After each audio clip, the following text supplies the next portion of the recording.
Chaque jour, Charles et Carole vous présentent la leçon de l'école du sabbat.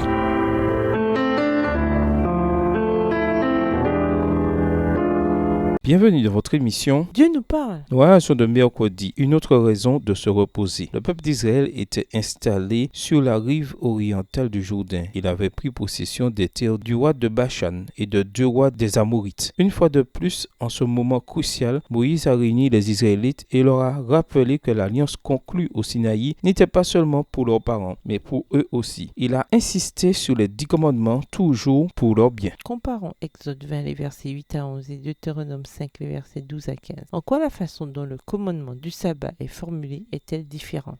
Exode 20, les versets 8 à 11. Souviens-toi du jour du repos pour le sanctifier. Tu travailleras 6 jours et tu feras tout ton ouvrage. Mais le 7e jour est le jour du repos de l'Éternel ton Dieu. Tu ne feras aucun ouvrage, ni toi, ni ton fils, ni ta fille, ni ton serviteur, ni ta servante, ni ton bétail, ni l'étranger qui est dans tes portes. Deutéronome 5, les versets 12 à 15. Observe le jour du repos pour le sanctifier comme l'Éternel ton Dieu te l'a ordonné. Tu travailleras 6 jours et tu feras tout ton ouvrage. Mais le 7e jour est le jour du repos de l'Éternel ton Dieu. Tu ne feras aucun ouvrage, ni toi, ni ton fils, ni ta fille, ni ton serviteur, ni ta servante, ni ton bœuf, ni ton âne, ni aucune de tes bêtes, ni l'étranger qui est dans tes portes, afin que ton serviteur et ta servante se reposent comme toi. Tu te souviendras que tu as été esclave au pays d'Égypte et que l'Éternel ton Dieu t'en a fait sortir à main forte et à bras étendus. C'est pourquoi l'Éternel ton Dieu t'a ordonné d'observer le jour du repos. Dans Exode 20, verset 8, le commandement commence par l'expression « souviens-toi ». En revanche, le texte de Deutéronome 5, verset 12 commence par le verbe « observe ». Le verbe « célébrer » vient un peu plus tard dans le commandement, voir Deutéronome 5, verset 15. Dans ce verset, il est demandé aux Israélites de se souvenir qu'ils ont été esclaves, puis que cette génération ait grandi libre. Les Israélites seraient restés en esclavage si Dieu ne les avait pas sauvés de façon miraculeuse. Le commandement du sabbat devait leur rappeler que le Dieu qui avait été actif dans l'histoire de la création était également actif dans leur délivrance. Tu te souviendras que tu as été esclave en Égypte et que le Seigneur ton Dieu t'en a fait sortir d'une main forte, d'un bras étendu. Deutéronome 5, verset 15. Cette vérité correspondait à la situation des Israélites qui se trouvaient pour la 2e fois à la frontière de la terre promise, environ 40 ans après le terrible échec de la première génération. Ils étaient aussi impuissants pour conquérir cette terre que l'avaient été leurs ancêtres pour fuir l'Égypte. Ils avaient besoin de ce Dieu qui agit avec une main forte et un bras étendu. Le sabbat était sur le point de prendre une dimension supplémentaire parce que Dieu s'est avéré être le Dieu de la libération. Le peuple d'Israël a de nouveau été invité à observer le jour du sabbat, voir Deutéronome 5, verset 15. Bien sûr, le commandement du sabbat dans le texte de Deutéronome 5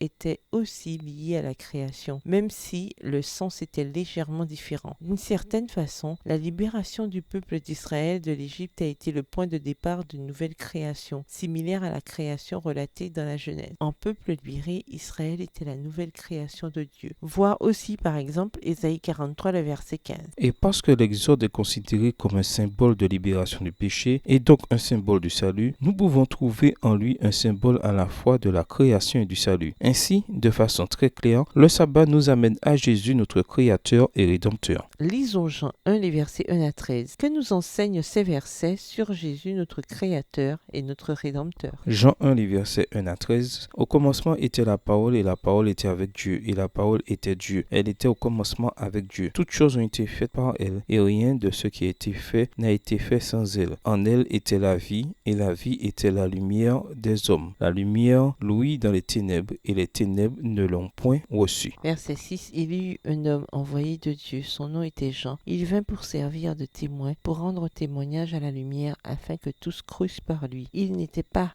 la lumière, mais il parut pour rendre témoignage à la lumière. Cette lumière était la véritable lumière qui, en venant dans le monde, éclaire tout homme. Elle était dans le monde et le monde a été fait par elle et le monde ne l'a point connue. Verset 11. Elle est venue chez les siens et les siens ne l'ont point reçue. Mais à tous ceux qui l'ont reçue, à ceux qui croient en son nom, elle a donné le pouvoir de devenir enfants de Dieu, lesquels sont nés, non du sang, de la volonté de la chair, ni de la volonté de l'homme, mais de Dieu. Au revoir. Et à demain si Dieu veut.